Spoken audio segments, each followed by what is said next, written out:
We have a demand-driven ebook profile of about 250,000 titles, and we have about 7,500 serial titles available for on-demand article acquisition. The peril of unmediated programs is obviously their potential for uncontrolled costs. When we examine our demand-driven programs, we're trying to look beyond the basic kind of cost per use data that libraries all collect. So we're looking to this data for evidence of how different research areas and different types of users are using the library, how our discovery infrastructure is working or in some cases not working, whether the services we're providing are working optimally up to their potential, and whether we're putting our money in the right places with respect to our service objectives. UTSA supports a large and vigorous DDA program for ebooks, and the data that emerges from that program is probably the most closely studied in the library. Our DDA program is through EBL, and like Get It Now, it's also fully unmediated. So one aspect of EBL's business model is the short-term loan, in which the cost is set by the publisher at some percentage of the list price, and it varies by publisher. We're currently using a threshold of 4 loans, so upon the 5th loan, a purchase is made. The library has a fair amount of control over the profile, so we can add and remove publishers or specific titles and set cost, date, and language filters, those kinds of criteria. We're also able to get quite detailed data on individual transactions, usage patterns, and expenditures. Although our profile is enormous, and as a consequence, so is our potential exposure, here's how this model has worked for us in practice over the life of the program. So that large orange segment is the titles in our profile that have never been used. No one's ever touched them. And this is about 85% of them. Another 10% have been used only once, and the numbers just diminish farther from there. Titles that get to 4 uses almost all make it to the point of purchase. So once it's been used 4 times, it's more likely than not going to be used 5 times. But this is still a very small segment of our total use. About 7% of titles that are ever used get purchased. So this is clearly an effective model for us. We end up paying more for the purchased titles because they incur short-term loan costs prior to the purchase, but the vast majority of the use is happening at a fraction of the list price. Cost-wise, this is how the program has looked for us over the past few years. It was steady and predictable for a long time, and everybody was pleased. And then suddenly this year, DDA started eating up its budget allocation much faster than we had anticipated. That's alarming, right? What's going on? So we looked more closely at our expenditures, and we found this. Our usage has been more or less consistent year over year. The average cost of a short-term loan has not. Some of what you're seeing here is us trimming the non-scholarly materials out of our profile. And those things generally have a cheaper, a lower cost, but there are also things we just don't need in our profile, period.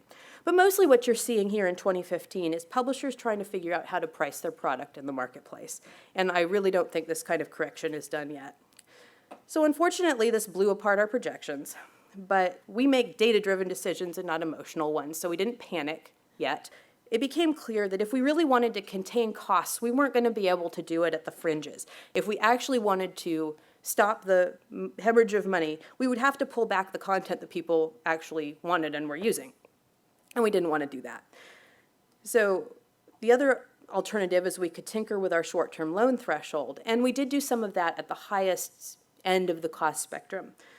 But the overall pattern of use was unchanged, and so reducing the number of allowable loans is just going to create more purchases. So ultimately, we left that profile more or less as it was. These are titles that people want, and if we pull them back from the program, we're taking titles that people want and use and putting a barrier between the content and the user. At least we know that every single one of the purchases happened because somebody wanted to use the material. In the end, just as with rising short-term loan costs, we kept the profile as it was and sought other avenues for funding the program. This experience has given us a chance to better align our resources with our service priorities. We know that our DDA program is cost-effective. Every cost is associated with use, and the majority of uses cost a small fraction of the purchase price.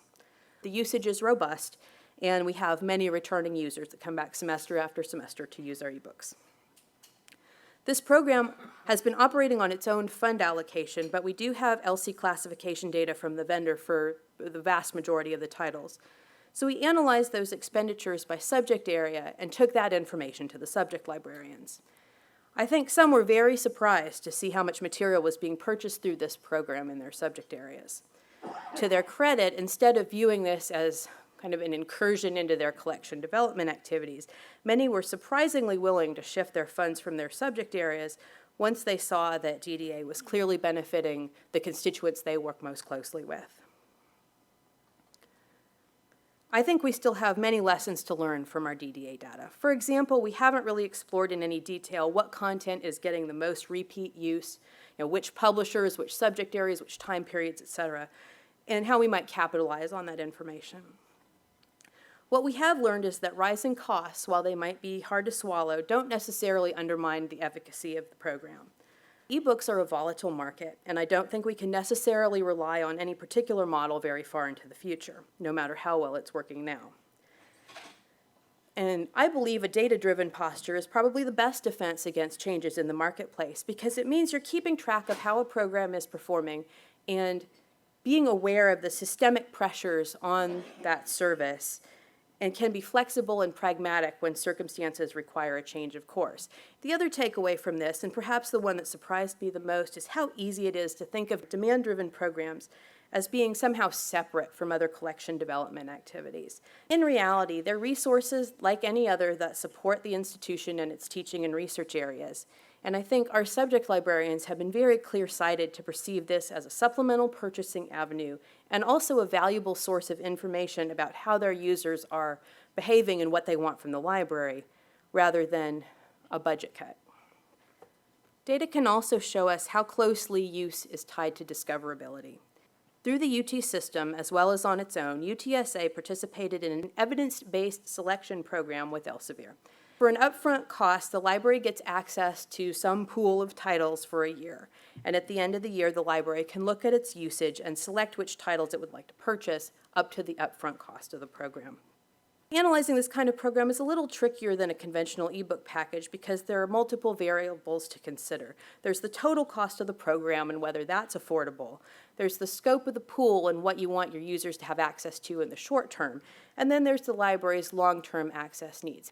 UTSA had very good success with Elsevier's program. We also participated in a similar program with another vendor that didn't go as well. One of our chief complaints in that case was the lack of data. I came from a metadata background, and I often wish that the availability and quality of metadata from a provider figured more prominently into library decisions, because it means the provider fundamentally understands the discovery ecosystem. And in this case, it was crucial to the success or the failure of the program. Elsevier's EBS was a case where participating in a consortium was very beneficial for us. It opened up a larger pool of titles than UTSA could have afforded on its own, but the component libraries still were able to get their own usage statistics. At the end of the access period, the consortium selected the most used titles kind of across the board, but also left some amount of funds available to each of the component schools to add in any further titles that had seen a lot of use from their individual institution. For UTSA's evidence-based selection program, we brought some older engineering titles into the pool that we had lost from another package, but that we anticipated would continue to get use. For this kind of decision, it was very helpful to have institutional knowledge of the electronic resources in this discipline and knowledge of where the demand would be. Because the evidence-based model has an access component and a purchase component, it's also important for the library to understand what it needs in the way of perpetual access. Depending on the magnitude of those needs, it may be more or less important to negotiate for advantageous pricing on the titles that you purchase at the end of the period. This may be stating the obvious, but I've seen decision makers fall into the trap of believing that number crunching is the only way to be kind of analytically rigorous. Being a data-driven organization doesn't mean decisions are based solely on statistics or that personal knowledge and institutional history have no bearing on a problem. It's true that the more data the library has, the more subtle and far-reaching its analysis can be, but the data itself is value neutral.